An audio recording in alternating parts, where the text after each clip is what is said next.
Hello, hello, hello. This is Dr. Andrea Little Mason, affectionately known as Dr. Doula. And today I am here. Oh my God, I love when I find people online, and I found someone online. This is another birth her story conversation. This is just me trying to catalog, help add to the story that Black women are out here doing some things. And just because it's not shown in with everybody else does not mean that we're not out here doing some things in birth culture. So this is my contribution. And today I have another contribution. If you want to see the women I've done so far, you can go to drdoula.com and take a look at the Birth Her Story blog and all the other stuff that I offer. But today I have Christina Jemine. Did I get it right? Well, almost. Jemine. Yes, Jemine, Christina Jemine. See, that's why I speak the first names.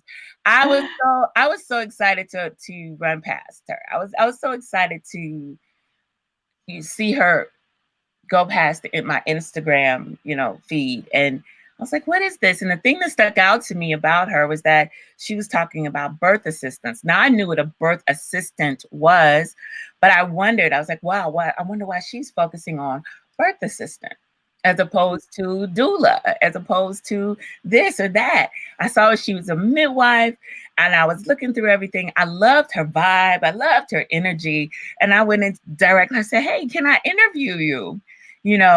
I just want to hear, I just feel like she has good stuff to say.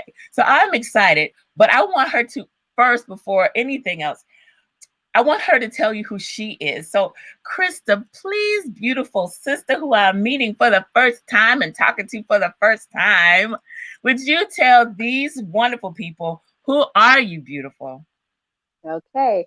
Well, hi, everyone. My name is Christina Jemine. I'm a licensed midwife in the state of Florida, and I'm a certified professional midwife. I went to the School of Florida Traditional Midwifery School in Gainesville, and that's where I was able to obtain my midwifery education. Prior to that, for about 7 years, I worked as a nurse on the postpartum unit in King County Hospital in New York.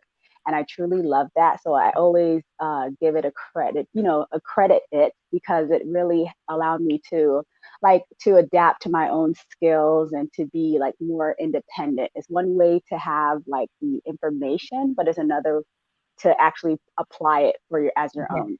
So I was able to really grow in that environment in regards to that craft, in regards to nursing. But midwifery has always been, it is my first love, period. I was introduced, I was introduced to it when I was 16. This is a real story. My friend had a book that her mom gave her, and it was about all the career professions, medical wise. And so she would kind of, passed it to me while she was cleaning her room, like, you want it? And I was like, okay, sure, I'll take it. Mind you, I'm not like an avid reader. Reading's not necessarily my thing. And so, it had to be like divine providence for me to actually take a book. And I was like, okay, let me look through it. And so I happened to look through it, had trust me, like the mirage of things, from dentistry to orthopedic surgeons, everything. So I landed on nurse midwife, and I was just like, okay, and this particular book tells you the different pathways. It didn't actually mention the certified professional midwife route. And so I was like kind of unbeknownst to me, and I was 16. I was like, well, I want to be a midwife. And so it's really, I was like really green and just like, this is what I want to do. So I just, went into nursing school, and from there, I was, it took a little bit of a break and had my daughter. And after like 5 years, I was like, the time is now. I need to be a midwife. So I was looking for different options versus the nurse midwife. And I sort of said CPM. And I was like, CPM, what is it? So I did further research and found out like which schools are accredited, and I happen to have family in Florida. And I was like, let's make this happen. So I relocated me and my 5-year-old and my mom, bless her soul, my 60-year-old sister, and they all came and like supported me. And we made the trip from New York to Florida. And I just found a map and found an apartment, and just, And it's so interesting when the say the head coordinator of school was like, how serious are you about attending the school or midwifery? And I said, do you see my mom in the rental car from New York City? So I was like, if that's not confirmation that we're really serious about me furthering this work. And Wow. so, yeah, so that's pretty much my journey into midwifery. And along the way, I thought it was quite interesting that on both sides, my mother's side, and my maternal and paternal side, my great grandmothers are both midwives, which I didn't necessarily know because it was not necessarily a narrative that was constantly reinforced. And I don't necessarily think it was kind of not to be discussed. It was just not necessarily something that was always brought up, until, yeah. So when I mentioned it, my mom looked at me and was like, you want to be a midwife? This is like in my early 20s. And she was like, it's interesting you say that your great grandmother was a midwife. Like, really? And so I would love, yeah. So I would have loved to have like glean that information, but the more as I get older, I realize that it's still there inherently, like ancestrally, like in my DNA, it's already there. But when I look at my you said when you look at your what? Yeah, I was like, even when I looked at my little hands as a child or even as an adult, people were like, you have such little hands. And then now I chuckle, I'm like, yeah, that's because I'm a midwife, so that's why I have little hands. And I was like, God gave me these hands. So pretty much I'm just excited and elated, and I will definitely address why I decided to start hosting workshops in regards to birth assistance. So I know you had a question, Aggie. Yeah, you mentioned it being ancestral, and you said as you went through the process that you were noticing like it's still there. What was that like for you? Because I'm one of those people that always tells women, I'm like, it's there. Yeah. I believe that, and I believe that many people, many Black women right now are receiving what I do refer to as an ancestral call. That doesn't mean that every woman in birth work is doing that. It's never always been someone that felt a call that did the work. But I do believe that there's a big portion of us that are doing work because it just feels like I was called into it, like something drew me into it. For me, this is more like a second career than anything else, or third, if however you're counting. But yeah, I ended up in this, that I was always into birth. I was always helping my friends and family. But as far as thinking that this would be something where I would be focused in the area of birth, just yeah, never. I know. It's an implosion. Yeah. So when you say a call, what does that look like? Like from your perspective, how does that look for you? When you say it's in the DNA, like it came through, what did that look like for you? It's like rhythm. It's very rhythmic for me. I almost feel like someone who's playing the piano, like someone's playing the piano for me. So like if I'm in the birth room, it's almost like I can hear like music, and I just feel like go here, go there. It's like something's leading me to certain areas. Like it's hard to articulate it because it's just like rhythm. Like when you see someone who's rhythmic and it's naturally inclined with them, and they've never seen a video, they've never seen it before them, and it's just there. You know what I mean? It's deep that I don't know necessarily if I have the words to articulate it because it's just a gift. And everybody's born with their measure of gifts, and and that just happens to be mine. And so I gravitated to it, and it was just a natural thing. It wasn't like I had to put much thought into it whatsoever. It's just like I saw the characteristics that it takes to be a midwife. And every time when I was reading the book when I was 16, I said, that is me, and so it was like, I can't believe I can identify with something so plain. So to me, it was like, okay, this is it. This is what I need to be doing, so it resonated like 100% on. Believe me, that the music analogy that you made just made so much sense to me. It really did. Like the it being a rhythm, that made so much sense. And I really think that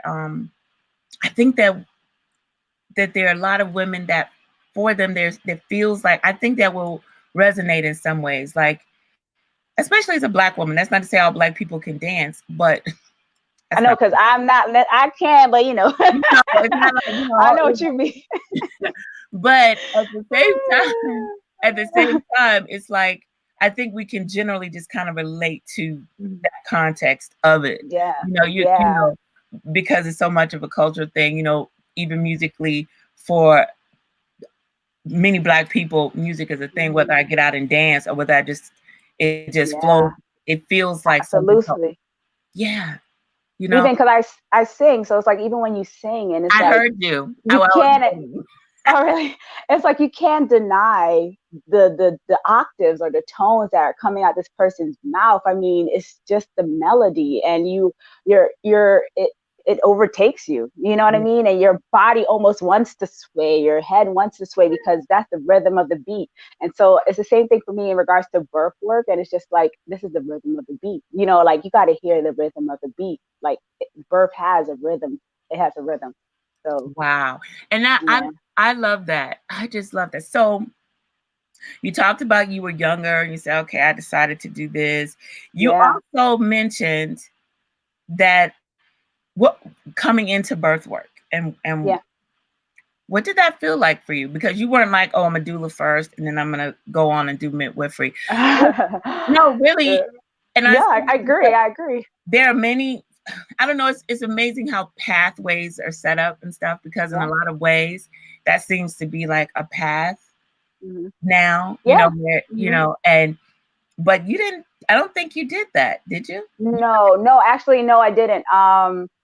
Well, like I said, because of the book, it was navigating me to do nursing school. So funny enough, my friends would always say, Christina, in nursing school, it's almost like you're like, I don't want to be a nurse. I want to be a midwife. I'm only here to be a midwife. I don't, because I didn't see, because I didn't see birth or midwifery as a disease process. So for me, I was like, I know I'm learning about all these ailments and I'm learning about different disease processes, or treatments, but I'm like, this is not something that necessarily needs to be treated.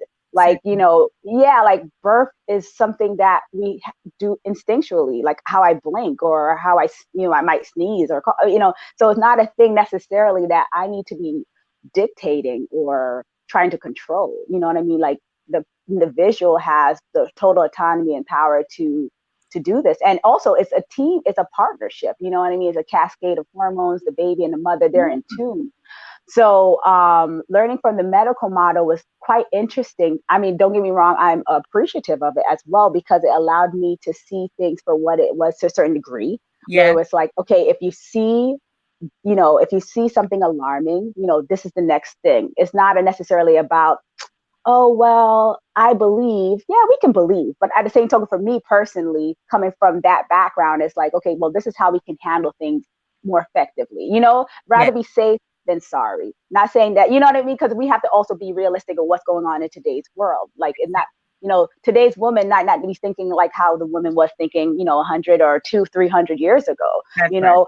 The resources, even within inside of our own being, even our connection with self and spirit and the land and the food and community and family is so totally different than what it used to be. So if you're now coming from a place of deficit, now you have to rebuild, like you have to build yourself up on holistically. So but with midwifery now, when I came to midwifery school with the CPM route, which I thought was refreshing, it was like hands off. Like, don't get me wrong, there's some midwives that are very hands-on. Yeah. But I coming from medical to this was like, wow, this is amazing. Like I get to be in awe of what's going on, in the space or this person in life. And, I was able to see that transition from beginning, quote unquote, to end, and it was powerful because it even for me as a woman, I was like, this is powerful because it's like, yeah, we can do it. It's like it was a constant reiteration or a constant reminder of like our God-given gifts. You know what I mean? It's like, yes. So every time I saw it in front of me, it was just it just always kept me in awe of like, wow, this is amazing. You know what I mean? And so I think you can never take the awe or the wow factor away from birth. Like, if you want to intervene with it, you can interfere with that natural occurrence. But in regards to it in its true essence, it's just a magical, powerful thing, especially when you see a partnership that's connected, like the spouse and the mom. It's like, woo, it's like an explosion, like it truly is. And even offering birth support to people, because I think of the way it's framed. I mean, okay, so I do understand midwifery is with women, and I'm not a midwife by anything, but I notice how when there are couples that really where the partner's like, he's like, I really want to be here for her. Yeah. And that is very, very powerful. That is very it, and to be able to nurture that, Yeah, relationships do matter. And I think that the mere fact that we act like the society may dictate or tend to want you to believe that it doesn't matter, but it does. A unit does matter. That's a pair does matter. I don't walk around with one pair of shoe. I mean, 1 foot of shoe, or we're 2 shoe, you know what I'm saying? So we got a nice even plane. We're equally yoked in that regard, because we do need one another. And so, I do not subscribe to that narrative that we just need to function as just individuals. Yeah, we are collectively ourselves an individual, but we work together as a team. Like we're, it's a collective. We are one. One body. So so before I go off track in regards to the workshop, so pretty much after midwifery school, it was time, after graduation, passing my boards and getting certified, I was like, I need a birth assistant. I mean, I was doing things out of sheer necessity. I'm like, I need a birth assistant. So I had someone in mind, and I wanted to train her with a senior midwife because, I wouldn't even call him senior. I call him my mama midwife. So anytime I see someone, you could be 10 years older than me, I'm like, you my mama. So I'm like,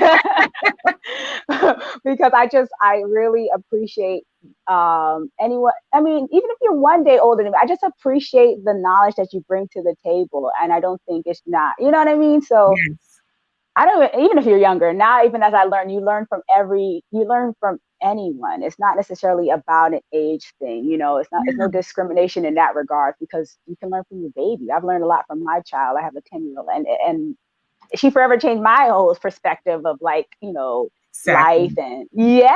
so pretty much that was out of necessity. And I had a friend, she's a midwife as well, newly midwife. Her name is Kimberly Homer.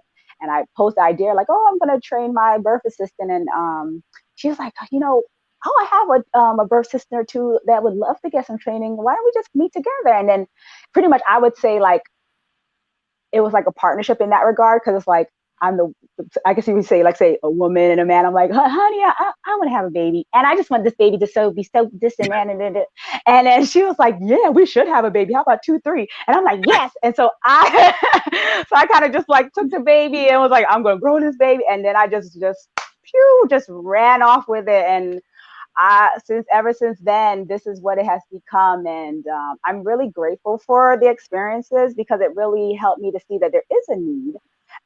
Because when I did started looking for training, I noticed that there barely was any that really truly reflected me, just keeping it 100%. Like I didn't see any Black-led birth assistant trainings. I did see one by another fellow midwife, but it was I guess it's sporadic. It was nothing it's like when it comes kind of thing. Yeah, it was not like a yearly thing. It was just when the spirit leaves, I guess. And so I thought to myself, it would be nice if we can have at least, some sort of maybe training or workshop that's consistently done, so that we can get that. Because in my mind, and I was sharing it with a friend, I said, what is a king? What is a queen or king without an army? You know what I mean? Who's the foot soldiers? Who's going to help to do the work? Who's on the ground? You know what I'm saying?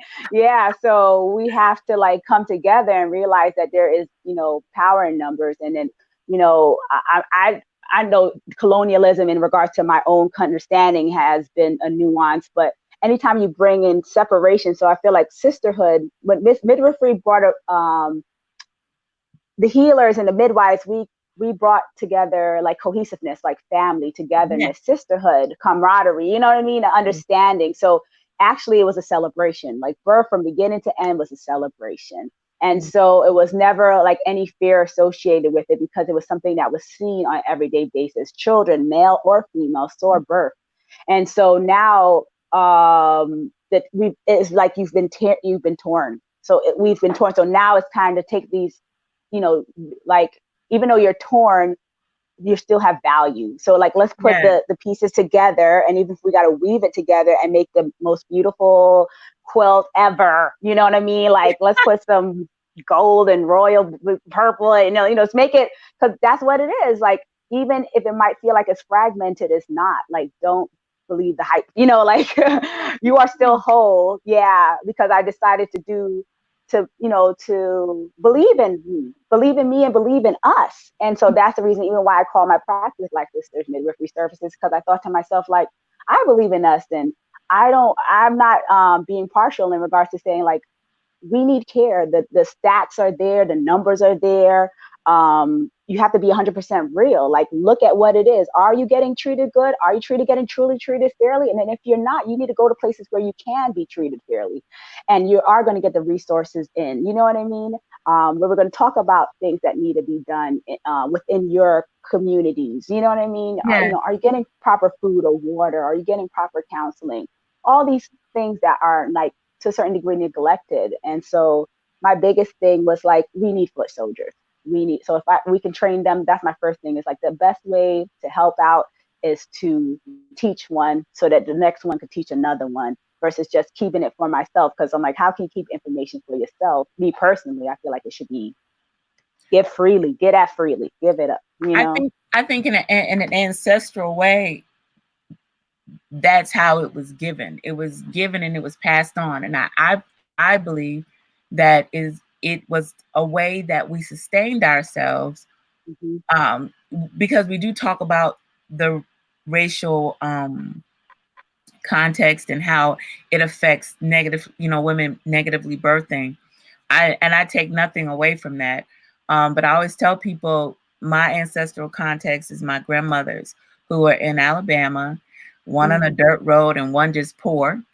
And first of all, poverty was there. Yeah.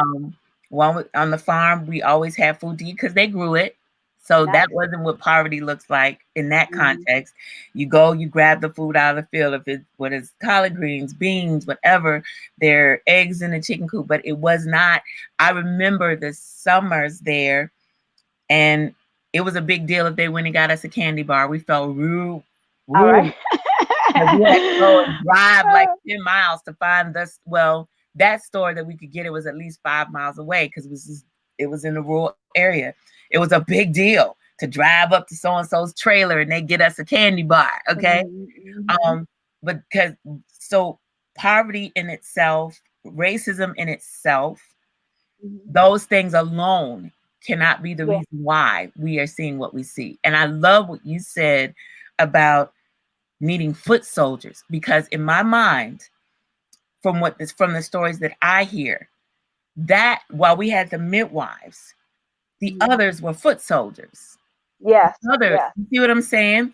They were, and maybe not called like a birth assistant or a doula, but everybody knew that when there was life coming in, that this is our job to protect it.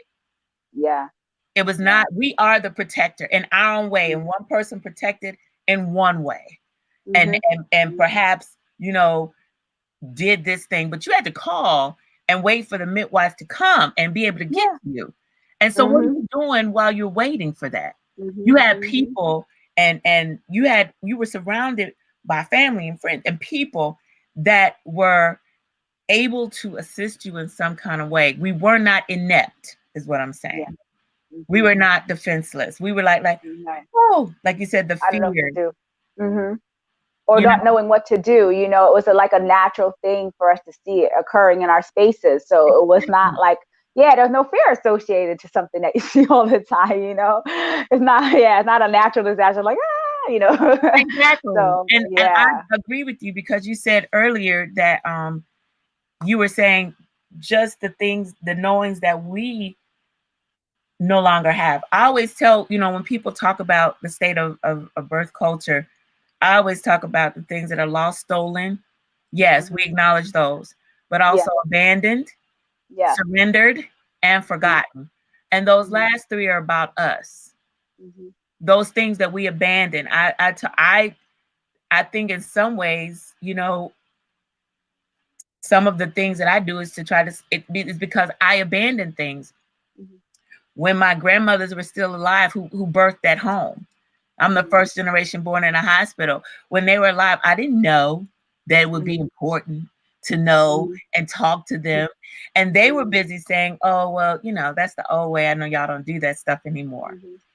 So I love that you acknowledged and even talked about what we are lacking, because we have released some things. There's some things that we have just kind of let go of, you know, that we no longer follow. And that, and that also brings on the fear, because it's like, oh, we've assimilated so much into this culture, like not integrated, just assimilated. Because integration would mean, like you said, that we take we know, like we accept that, oh, wow, medical is here to help us if we need help.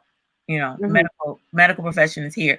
And we would integrate that, but we would not have necessarily dropped off everything we had.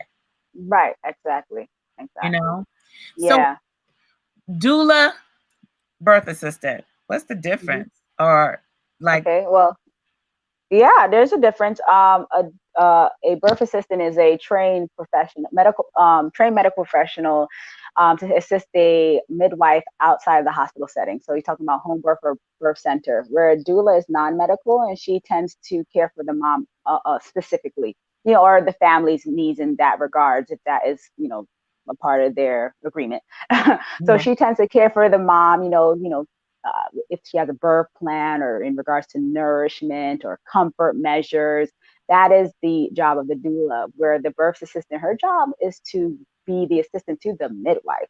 So that's really big in our workshop, that I always tend to tell them is like, I know we want to be, you know, at times you might want to glean or, you know, be drawn or gravitated to the mom, but you should be drawn and gravitated to your midwife, because that is the relationship that you're having with me, because we are a partnership.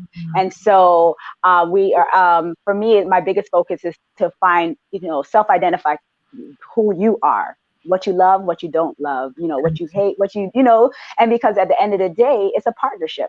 So you don't want to get yourself in a partnership with someone that is toxic. You know, you want to make sure that you're in a cohesive relationship, that you guys are growing together. I know you, you know me, we ebb and flow. If I look at you, I don't even have this. If you look at me, we already know what's going on, you know?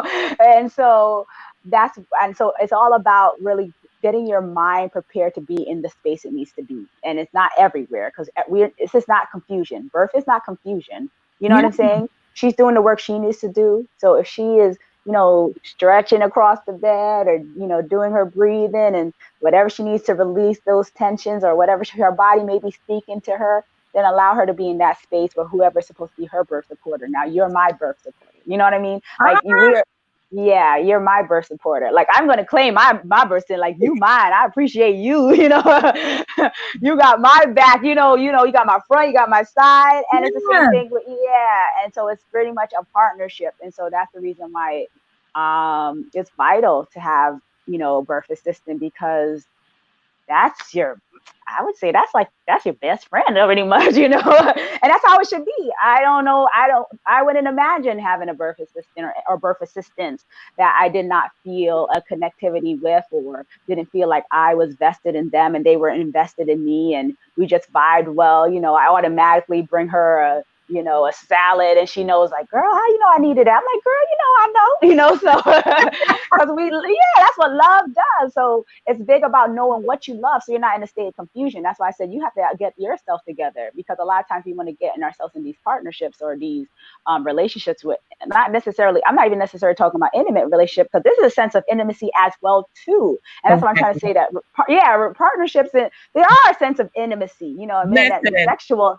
Yeah, I mean, that's be sexual intimacy, but it's intimacy, you know what I'm saying? Like, if you're like now, and that's another thing about reclaiming, when I'm learning about yoni, and like, that's a sacred space, and more I'm realizing, like, wow, sacred meaning, not just in your, the vaginal area, like holistically, like not everyone should be in my sacred space. You know what I mean? And yeah, so, so I'm very intentional about it. And you should be too. Like I'm telling them, like, you should be too. Not everybody should be up in your sacred space and taking up your sacred time and your sacred energy. Woo! Because, because then that's a parasitic relationship, and then that means that you might be to a certain degree a parasite, and so you don't want that unless you want that, but then that's a very draining thing, so that's another thing. Yeah, and then that's another draining thing. If anything, you want to be in a symbiotic relationship where I'm benefiting, you're benefiting, I'm taking, and we are happy, there's harmony. So that's what I'm trying to say, like, you first have to find harmony within yourself so that you can gravitate and bring towards you harmony. So we really focus on that in the beginning, just to let you know, if you have any contract that you've made with yourself or your ancestors have, please rip it up and destroy it and burn it. Don't even just rip it up, burn it, because we don't want to know more, because it's low vibration and it's not going to help you to attain to a higher place and space. And neither are the people around you. So to do yourself a favor first, find your healing, find out who you are, and so that you can be effective for yourself and for others. So that's big. What's funny about what you just said, my husband and I, we deal with relationship education. That's what we do together. And it's funny, I could have just taken that whole little snippet when you talk about partnerships, and that could apply for anything, because that's what we tell people. People talk about romantic partnerships or whatever. Okay, start with partnership. What do you bring to the table? What am I bringing to the table? What kind of mutual respect is going to be necessary for that? Agreement that we agree that this disagreement, and accountability for who we are. And that's what I love that you said that, you're describing something that it's vital when we decide to partner with someone in any kind of way. Any kind of way. Yeah, even clients. And I tell them the same thing. Just because you might see me, you might say like, oh, I would love for you to be my midwife, but that might not necessarily be a good fit. You know what I mean? So it's good to be honest, because at the end of the day, that means that there's fear. And you could either operate in two things in my mind, either fear or love. So if you're operating from a sense of fear, then you're not growing. Fear stunts things. It keeps things stagnant. Yes. And so love, only helps to manifest and grow. And, life is there where love abounds. So for me, it's like, if there is fear here associated with our relationship, where I might feel like this is not good for my space and you may feel it as well too, then let's both do ourselves not even a favor. Let's have the healthy boundaries and say, this is not a good fit. Let's not sugarcoat anything. Yeah, because that's destructive.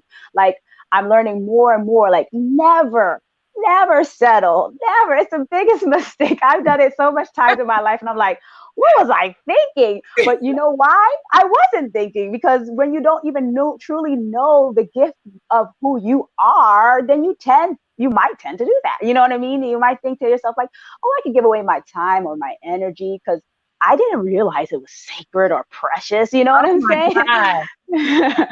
So I've had people that wanted to work with me because they go, oh, you feel spiritual. I feel like we can connect. And I'm like, okay. And we'll be in that space, but then I'll get the red flags that perhaps what they're considering spiritual might be, like you said, becomes kind of toxic. So I can't tell you, like you mentioned, it's not the same, but it's the equivalent of saying, you're looking at things and you recognize when something becomes unsafe. Yeah. When the connection that you want is like, oh, you're spiritual, you're wonderful, you're whatever, but I can't tell you, okay, this is something that might be unsafe without you feeling like somehow I've come out of the spiritual, space. Yeah. And I remember times when I'd be like, oh, wait, how did I get here? How did we get here? Yeah. How did we? I think sometimes even the way we get there is by not being real. That's pretty much where it boils down to it. Like, being authentically real. Like, connection is undeniable. Like, I don't have to speak to tell you about connection. You know what I mean? Yeah. Like, it's so, like, connection isn't, to me, it's really, it's beyond words, but it feels like explosive. It's the room can't contain it. Neither can the universe. It's like, that's like almost like power of love. You know, it could be your children or your loved ones or a friend, and you just think about them, and all of a sudden they call you because it's like, what do they call it? Telekinetic or whatever. It's like, yeah, it's like, that's how it is. And so for me, it's like, be real with what you want. That's what I'm saying. Take some time out. And that's what I'm doing actually right now. It's like, take some time out to figure out who you are. What do you really love? What do you hate? It's okay to hate something. It's not, people tell you like, oh, it's not good to hate. Yeah, I know. It's okay. Yeah, you know, I'm not, no offense to say, for example, cocaine, like, I don't want it. You know what I'm saying? So for me, it'll be like, yeah, like, there's some things I don't believe in moderation, and that's just one of them. You know what I'm saying? Like, right. So like for me, you got to keep it real. So I'm like, be authentically you. So take some time out to figure out who you are, and then you won't be compromising. You know what I mean? And even in the birth world, I think we should always, you know, point that out sometimes as well too, in regards to like prosperity. It's a big issue in our community or some community. I don't know. Let's just focus on ours. But in our community, it seems to be an issue, like, you know, selling for less or feeling like we can just pull up everybody. You can't pull up if you already in the sand and you in the quicksand too. How are you going to help the next person in the quicksand? If anything, yeah, like if anything, one person at least make it out the quicksand so you could get me a stick and pull me out. But we can't both be in the quicksand and expect like what is the outcome really going to be? What is it going to be? You know what I'm saying? So for me, it's more like we have to be intentional about what our worth is. Like, you know, spell it out. Say this is what it is. You know what I'm saying? Because a lot of times people are functioning from a low vibration, so they're not even aware of what that may be. So I'm saying, take the time out to figure it out. If this amount of money works for you monthly, can you sustain to pay your bills? And are you going to be able to have now savings so you can invest in assets and you know, I'm telling my daughters, like, there's assets and there's liabilities. So for us, we need to focus on assets and less on liabilities. Like a lot of things that we might have been doing has been detrimental to for us or as a group or as a family unit. So now we really have to start pouring into ourselves and realizing what our assets, like, you know what I'm saying? So having that savior complex, and I had to get rid of that because I'm like, you know, you can't save the world. Like, you know, no, you just can't. You know, I would love to be in, you know, say Tanzania is having something, but I can't. I'm in the U.S. So all I can do is do my part. So I feel like we need to stop. Not we, because I don't like to generalize. Exactly. Because I'm learning more and more. Do not generalize. Exactly. I'm learning. Yeah, I am learning. Christina is learning. Yeah, Christina is learning that I can't not take it all on, but what I can do is do my part. You know what I mean? And my part matters. So don't think, like someone told me, I can't remember the person's name. I wish I knew her name, but she said, comparison is the thief of joy. So I can't look at what other people are doing. I have to stay very intentional and focus on what the spirit is leading me to do. So that would be my best advice to all birth providers. It's just like, do not compare yourself to nobody, because no one will never be you. No one in the past has been you, not the present, neither in the future, because there's only one you. And so it's your job to really harness who you are and to cultivate that gift of being you, because you're a treasure, point blank, period. Like no one could put a price tag on that. So I just love that you said that, because, you know, even in the context of, you know, you mentioned having the right fit. You mentioned like people settling and all of these conversations that go on in you know, amongst the Black community as we seek to rise. Sometimes we forget that there were Black Wall Streets. You know, we forget that there were places. And how do I say this? I think sometimes, even when in our consciousness, we fall into the rhythm, to use your analogy, we fall into the rhythm of what has been presented to us. And by that, what I mean is we fall into that rhythm of that there is lack with us, that we need to operate from deficit. We need to operate from not having enough. We need to operate from that pathological something is wrong. Now, Absolutely. I am not saying Sorry. that somehow that there are not things that should be addressed. That is not what I'm saying. But I'm saying when we operate from that place of that we're coming from lack, we are less, that is a different kind of energy that we put out. Right. That we are. You know, if when you talk about the work that people place on the work that they do and their value and all of that. Yeah. People see, I'm very careful when I say this, because I hear a lot of times people will say, "Oh, you know, people pay for what they want to, you know, if it's really important to them, Right. pay for Right. it." And I remember times in my life when I had my little kids, whatever, I really couldn't. We were not paying for any of the things. I agree. I hear you when you say that. No, I battled with that narrative to a certain degree, and then I came to myself, and I came to my senses when I say I came to myself, because I realized that, you know what? Do not limit yourself. Exactly. Do not limit your people. Do not limit people. You know what I'm saying? Because if there is a will, there is a way. Where there is a will, there is a way. Because if you have an intention to get somewhere, you will. You know what I'm saying? So even with me, when I thought about even my own personal practice, I was like, you know what? I'm going to charge a certain amount, and I'm going to be unapologetic about it. Yeah. And I am, because the reason at the end of the day is because only you walk in your shoes. Only you know what you need to get to where you need to go. Right.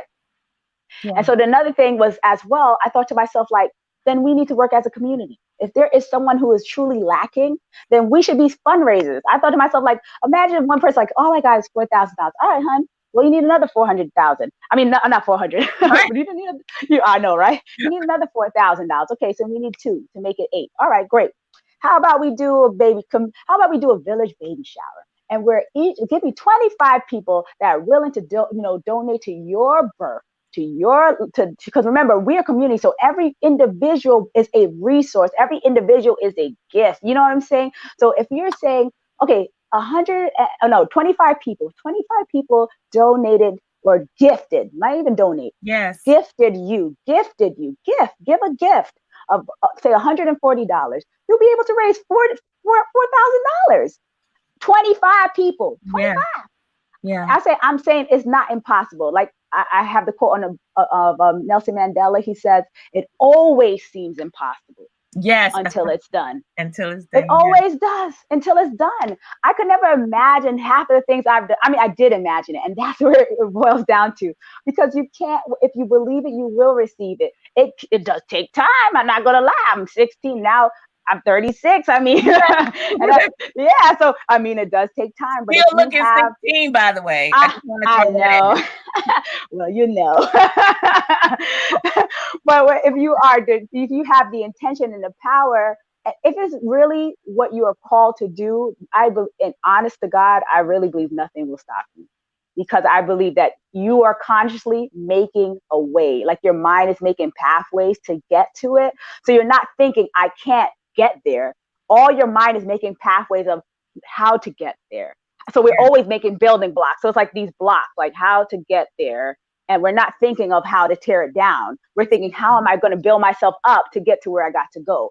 So I'm saying the same thing for each and every one of us. You have to do the same work to say, well, here's the mark. And I'm going to make building blocks in my mind, like if you would say positive affirmations on how to get there. Like, let's follow the rhythm of the beat. That didn't work. Let's go over here and swing over here. And let's do it. Get the work done. I'm not saying it's easy, but I'm saying it's possible. You just got to believe. I can't do it for you. Like, even like I tell moms in my mind, I'm like, I can't birth the baby for you, like for real. It's not like I can come with inside of you and push the baby body down. I cannot do that. You know what I'm saying? So you truly have to know that this is a God-given gift that he has given to women. I know that there's issues with the pronouns and, things of that nature, and no disrespect to no one. But in regards to, woman, because I can only truly identify as one, because from what I know of, is that I cannot go inside of the woman's womb and do the work. So this is something that you have to believe that you have that ability and the skill set to do this, because you were formed and fashioned to do so. And so is your child. Your baby was meant to fit. Your baby was meant to fit. your baby was meant to fit. So it's for like when I reiterated for myself, I reiterated for them too. It's like it was made to work, ladies. Yeah, we got this. You know what I'm saying? Like, so yeah. Oh So my just bringing that back, yeah, bringing it back to where it needs to be is like I'm in awe. So I'm blessed to see it happen. And I appreciate everything that you said today. I appreciate you even talking about, you know, how we frame our mind about what we can do. One of the things that I tell people, especially is birth is just the area I work in, but there are other areas too. And sometimes, okay, I'll speak because there will be people that do doula work that listen to this and everything. You know, sometimes when you're paying a certain amount for this thing, it's like, oh, but I need to have at least have this thing. And it's really funny. It just went out. I smelt it. I just thought I'd tell you. It's like That's that. This has never happened. But anyway, but when you have a scenario where we're paying money, I'll put it this way. Not that there's anything wrong with it, but we're paying money for things that we didn't pay money for before. Absolutely. Yeah. Okay. I think that when we're looking to solve Black problems, like your training is called Black Sisters. Birth assistant workshop. Yeah. Say the whole thing. Oh, Black Sisters Birth Assistant Workshop. Yes. So here it is. You've explained that is the assistant to the midwife and all of that. Yes. One of the things that I am always trying to encourage people to do, because I get so many messages all the time from people just like, I think I want to be a doula. They never come about birth assistance, which is why I would love when I see you post and offer that, because I've never seen it from a Black woman. But so I don't lose this train of thought. When I see it, people always like, where do I start? Just to get involved in birth. And one of the things I offer just a little mini course, like a 10 things. Because my mom was the one that told me, she said, don't worry, when you're ready to have your baby, I'll tell you everything you need to know. Now, coming from this, I'm first generation with my sisters born in the hospital. So my mom and my grandmothers had done certain things for her. She's like, I got you. But it didn't happen that way because she passed away, became an ancestor before them. And so I look and I say, like, when people are looking, there are times when people are looking and they say, I want a Black midwife. And then they say, oh, but I can't have I want a Black everything. And how will I pay for this? And how will I pay for that? And how will I do that? And I just want to just present out here and just say, you all, when we're talking about, when we have someone like Christina, and I think I called you Krista at the beginning, I scheduled two of y'all on the same, like the day after, Christina and Krista. So I think I called you Krista before, I'm sorry. But someone like Christina, who's a midwife and has a service that she can provide. I just think that we need to make sure we are as resourceful as possible. That includes what you said, and it also includes us becoming you talked about midwives having their foot soldiers. I'm talking about also us being foot soldiers like we were, like our ancestral mothers were, becoming equipped again, you know, thinking about birth again. Like that's all of our responsibility. Yeah. It really is. It has never just been, oh, the midwife. Yeah. That is not our historical context. Yeah. Yeah. So I just want to encourage, I just want to encourage those, because I'm going to give you the last word and you can tell them how to reach you and all that. Okay. I just want to encourage you all, you know, stop, you know, and especially because Black birth attendant workshops, you're the first one I've seen. And I'm in Chicago, and so CPMs are not licensed, so whatever. It's coming. Okay. We claim it. Okay. And so it's really not something that you see often, but we have to make a decision that we're going to become what we need to become and solve our problems in our way. I love that, even though you saw that there was someone who offered it, that you said, I can offer this too. I was telling someone before, you know, back on that thing of scarcity. When we think that only one Black woman can do a thing, that is from a place of scarcity. That is from Absolutely. a place of us saying only one Black person can be in corporate, only one Black person can be in charge of this, because in this society, that's what we've seen. But that is not our context. In our context, in our societies, in our cultures, we were everywhere. In our cultures, we had options. In our cultures, you didn't have to go to one Black midwife. When I talked to my great aunt who is 92, I said, did y'all have a lot of midwives? She's in the South, still in Alabama. She said, girl, there were Black midwives everywhere. You choose who you want to. Exactly. Until we get options. I want to go to that workshop. Oh my goodness. I'm going to travel where she is, because I want to learn that. And I want to learn from a Black woman. Until women have options, Black women have options, until we stop looking at each other as, oh, this is now my competition, because that's the framing of it. And that's what we're conditioned to think. Then we are still leaving. We're still not fully walking into the fullness of who we are. We should be absolutely everywhere. Yes, like cheer each and every one, cheer them on and let them know, like, it's about like taking accountability. Like, hey, sis, we're worth so much. You are worth so much more. But the thing is that you, as the person, as an individual, you have to believe that. So at the end of the day, you have to let your light shine, because that's the biggest message that you'll ever send to people, is the things that you do for yourself. You know what I mean? Because I can tell you till I'm blue in the face. Like, I could bring the horse to the water, but I can't force him to drink. I could let him see his reflection in a mirror, but he can still see something else.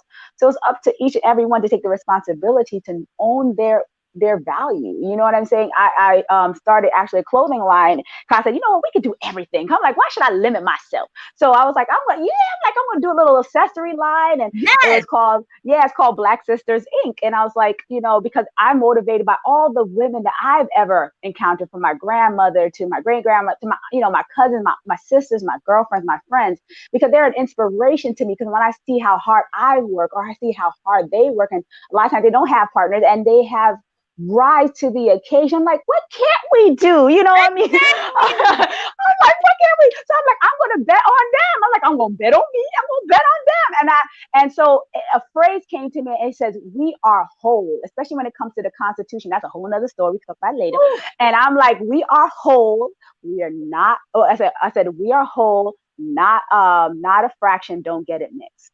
And I'm saying, just don't get it mixed. It's like a little bit of like Ebonics, like, don't get it twisted. Don't get it confused in the mind, because we are whole. So don't let nobody confuse you or dilute you in your mind and thinking that you are incomplete or that you are broken. No, you are whole. You're not a fraction. Don't get it mixed. So I don't care if anybody tell you 3 this or 4 this, you're whole. You're a whole number. Okay? Yeah. That's right. So, oh my goodness, I have just so much enjoyed our time, and you should have. When I smelled it, I was like, oh my goodness, it lasted so long. Yes. Now we have the aroma. I don't think everybody knows about the candle. So wow. I want you to tell them, for those, because I get so excited when I think about that. There are times, and I know there'll be things that I do. They're still learning that I'm like, Illinois doesn't. There are just certain things that I thought about being a midwife when I was pregnant with my 17-year-old, my number 3, and I thought it would be like it was that my family described in the South, where you could just say, I want to be a midwife. I already had my master's. I already had my this. I was like, oh, I'm just gonna go and I'll be a midwife, and they said, oh no, you start over. And I was like, what? Wait, what? I got to be a nurse. I was like, I don't desire to be a nurse. I don't want to, that wasn't what I wanted. And so when I look at, part of the reason why I talk about women like you all who are in different places in the country that have different opportunities to do things and were able to answer the call in a different way. And I don't put anything past me. I always say, I never know where I'll end up. I never know. Right now, the path, I'm on this path. I'm more of a gatherer. I help. Just there, I hear what I hear is that that there are people that don't know where to go, They don't know where to start. They get confused. And they come into birth culture, and because it's dominated by white women at this time, it can feel like something is wrong to them. You know, it's like, wait a minute, I don't belong here. And I walked away from birth culture for a while. I walked away because I didn't want to be bothered. I said, this is not what I came here for. Yeah. But I look at people like you and I get excited because I said, she might look up one day and see me down there, black, you know. Yeah, why not, right? Yeah, like they say. I say like that. They say. Yeah. Sorry. No. I was going to answer. You can finish. I was just saying, you know, all of you all are so amazing, and the things you're offering, and it wells my heart up to be able to share what you're doing around this country, to counteract this narrative that we somehow need. And I'm careful with this because I know there are people that are like, no, they owe us. I get it. Absolutely. I'm not about not owing. But I am, the notion that is always put forth is that somehow we're sitting and waiting for someone to free us from slavery. Don't wait. It's like slavery. It's like, oh yeah, they didn't want to leave. They had to wait for some. No, there were insurrections all the time. They were always they were always trying to do it themselves. And I'm saying that spirit is still in us. We are doing it ourselves. That is not, so whatever is chosen to be broadcast by whomever, whether you hear about it out there or not, we are here doing it ourselves. Absolutely. Okay. Build a table. Build it in tables. Yeah. Come on. So you just end out however you want. Share with them how you how they can get in touch with you. Yeah. Get connected with you and all those other things. And I just want to say thank you so much. Yeah, I appreciate actually being on the broadcast. The podcast. You can reach me at www.midwifechristinajemine.com. So that's www.midwifechristina, CHRISTINA, Jemine, JEMINE.com. So you can go there on my website. You will see my personal midwife page, and you'll also see links to the birth assistant workshop. You can also actually, if you ever decided you want to be a sponsor to the workshop, like what is being presented, some of the sponsors, they contribute gifts or herbs. And I love that because that's another thing I'm really intentional about. So I always try, not try, because when they say if you're trying, you're not doing it. So I don't try. I do now. I don't try nothing. I do what I need to do. So I contact like Black business owners. I'm like, this is what we're hosting. I would love for you to be a part of that. And some people respond, some don't. And it's good. They're all gifts. And that's what people need to realize, that a lot of times when they see that they don't get necessarily what they think they need from one individual, that is not a gift. That's a gift, and it's a blessing. So please take it. And so, it's a gift. And so you can do some sponsorship if you so choose to, and leave your love gift to participants. And this is a way for us to bring exposure to other Black businesses that have anything or any product that they're willing to sell. And you can contact me there, and you can find all the information. Also, the clothing accessories are there, from hats to mugs to sweaters to shirts. Pretty much just empowerment, like, Black sister love and Black sisters equal everything, because we are, to me, they are. That's all the one I know, the one that birthed me and the one that fed me. She was a Black sister, so to me, and that's why I'm saying everything is intentional. To me, she equals everything. You know what I'm saying? Because she was my food, she was my shelter, she was my confidant, she was my friend when there was no thing called a friend. So my mother or my grandmothers. So that's why I say, for me, Black sisters is very intimately woven and very personal to me. And so that's the reason why I call my practice that. And that's why I just have a lot of love and appreciation for the sacrifices. And I know there's more to come. So that's what I'm saying. If there's no table built. And that's why even where I relocated to in regards to Florida, I was like, you know what? I don't necessarily see per se. I saw a community, but I felt like I had to truly be intentional about community. And it's not only just birth work. It goes to agriculture. That's a whole nother thing. Like, you need to, people need to get land. They need to grow and harvest their own food. Yeah. Because I mean, why be in scarcity when you can attain these things? Pull together. Now, this is called collective landowner. That's a whole nother story, but we need to. I was about to tell you, girl, listen, yes, we came from My grandparents, Yeah.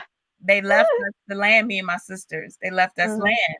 And, years passed, their old houses, whatever, we haven't really maintained it and stuff. Mhm. And we went out there, my husband and I went out there and we walked on it and I felt them calling saying, come on back down here. Yes, Come on, yes. Take come. care of us. We are stewards of the land, and that's another thing. Like birth is just it's so deep. It's everything evolves around it because everything grows and everything has to be birthed and everything, and it starts in the dark.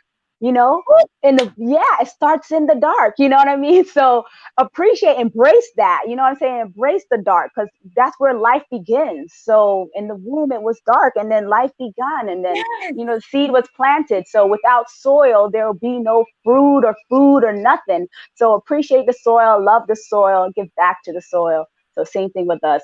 Love yourself, love one another, give back to one another, cherish one another, and things will start to grow for sure. And your social media handles. I know you have Okay. Instagram. I know that. Yeah, Instagram.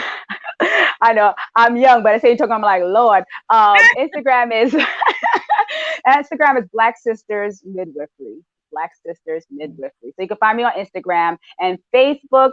It is a Black Sisters Midwifery Services PLLC. It's not like a .com. If it is, pardon me, but you will find me. If you seek for me like hidden treasures, you will find me. So if you want me, you'll find me. So. Oh my gosh. I appreciate your time so much. It has been just wonderful. You said so many things that I know are going to be just going to be really impactful to people and influence how they see things and how we see ourselves. So I just want to say thank you. All that information, all of the contact information will be left below. Now, if you want to see it, it's going to be on the blog. So you have to go to drdoula.com and go to the Birth Her Story blog to see the to be able to get the direct links. But you can also, you might be listening by the podcast, then go do that. And it will be on YouTube as well. It's also on YouTube. So I try to share it on different ones. So they're going to see that gorgeous face if they want to. But all of that information is listed below. If you're at drdoula.com looking at this, or if you visit, please make sure you look around to see what I have to offer. Once again, please stop waiting to get involved in birth. This is what we do. This is who we are. Stop waiting to get involved. It's here. It's now. It's for you. And I can help you do that. I have a course, 10 Things. You can find that on drdoula.com. Everything on drdoula.com. And Black Sisters Midwifery. Black Sisters Midwifery. Thank you so much. I appreciate so much you being here with me and being willing to just kind of, talk about some things. I'm so excited for people to hear this and to just know that we are doing this. And absolutely. Do you get people that travel to Florida to come? Yeah, I mean, that's why I know that we are doing the work. I mean, from Texas, this time it was like a little stretch from was it Chicago, Ohio? And I mean, so yeah, so people from California has contacted me. I mean, so it's just to let you know that people really want to, be a part of it. So you can too, because just do it. Don't do it in fear. Do it out of love for yourself, love for your children, your family members. Do it. Just do it. Thank you, Christina. I appreciate you so much. I look forward to meeting you in person one day. Oh, absolutely. It's going to happen. All right. Thank you. Thank you all for listening. See you next time on another Birth Her Story blog, conversation, interview, whatever it really ends up being. Thank you, sis, for being here with me today. Absolutely. Thank you. Thanks, everyone. Bye-bye. Bye.